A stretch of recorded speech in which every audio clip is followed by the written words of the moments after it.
Hey everyone, this is Natalia with Unravel Fitness, and today we're going to go over downward facing dog. Keep in mind that these cues are coming from a traditional perspective, very traditional hatha yoga. For our downward facing dog, we'll start with our hand position. We want our middle fingers forward and the thumbs reaching for each other.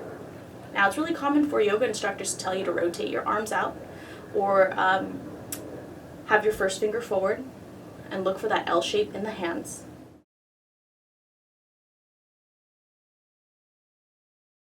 We want to start with our middle finger forward because that's where we want to ground down from our first knuckle. And over time, as we continue to practice, the thumb just continues to reach. And as we think about that reaching, it's really small micro adjustments throughout the years, throughout the weeks. It's going to slowly become more flexible, become stronger in our down dog position. Now, of course, these are standard hand positions. If you have any shoulder injuries or elbow injuries, these positions are going to change for you. But standard position is going to be hands just slightly outside the shoulders. My palms want to be flat. So important oftentimes that the heel of the arch of the hand lifts, or this first knuckle lifts. Similar to grounding down with our feet, we want the first knuckle, the first mound of our palm to anchor down. We also want to find that torque, that grounding through the palms. So when I'm in my down dog position, my middle finger's forward, my thumbs are reaching. Someday, over the years, in my down dog position, this first and thumb finger will become an L shape. My palms are flat the whole time. That distributes the weight off the wrists. And my lower arms, my forearms, are going to be rotating out. My upper arms are going to be rotating in. When you think about it, when you try to do this on your own, some visual cues are going to be elbow creases looping forward. You'll hear people say that often, elbow creases looping forward. And my shoulder, as my upper arm rolls in, I'm hugging it down. I want to engage my chest and all like these muscles all along the shoulder girdle. So I want to lock it in, finding that rotation and torque through my palms first. In our down dog position, it's really common to let the chest and the spine arch. We're going to want to hug the ribs down, flexing the abs. Hips are going to lift up and back, very important, especially towards the end.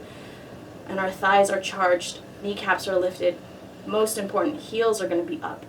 Now, in other modalities of yoga, especially like in Ashtanga or other types of more Western yoga, heels can be flat. And there's going to be like wrinkles on the ankles.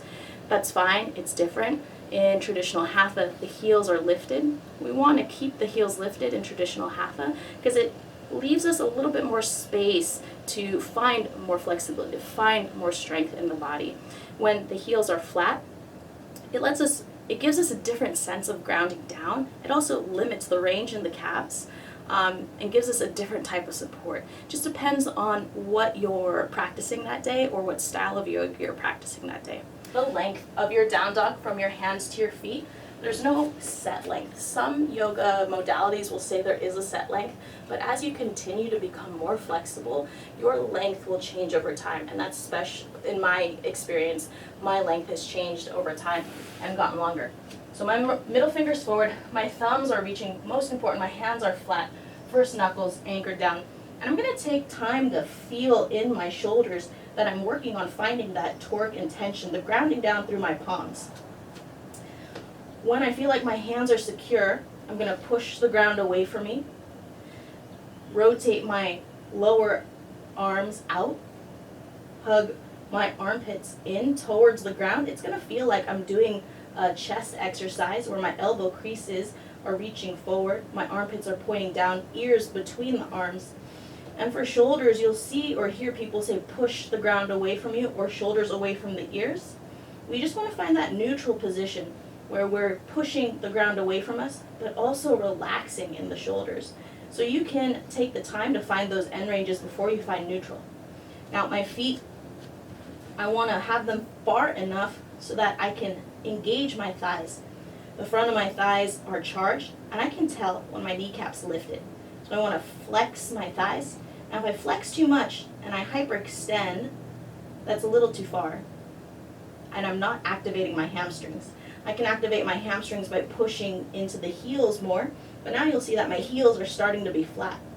I can counter that by flexing my abs and lifting my hips higher. And I'm a little too high on my toes. So as I practice all these little changes, I want to find that middle ground. When my hands and my feet feel connected, then my hips are going to lift up and back at the top. This is a resting pose. Someday this will feel like a resting pose, similarly to where like your hands make the bottom part of a triangle, your feet make the other bottom part of the triangle, and your grounding just kind of lets the hips lift up to let the spine decompress and everything else soften. In the beginning, oftentimes it feels like it's a lot of arms or an arm workout. As you get more flexible and find that space, it'll become more relaxing, more relaxing. But we want to find those straight lines from the wrist to the hip to the ankle. Another thing in our downward facing dog, even though our heels are lifted, we still want the heels to continuously be reaching towards the ground. As our heels continually reach towards the ground, it lets us activate through the hamstrings. And that's really important as we transition into our high plank, which we'll get into in another video. If you liked this video and found it helpful, make sure to subscribe, like it, maybe even share it with friends or family who might be interested in improving their practice as well. I'll see you in the next one. Thanks. Bye.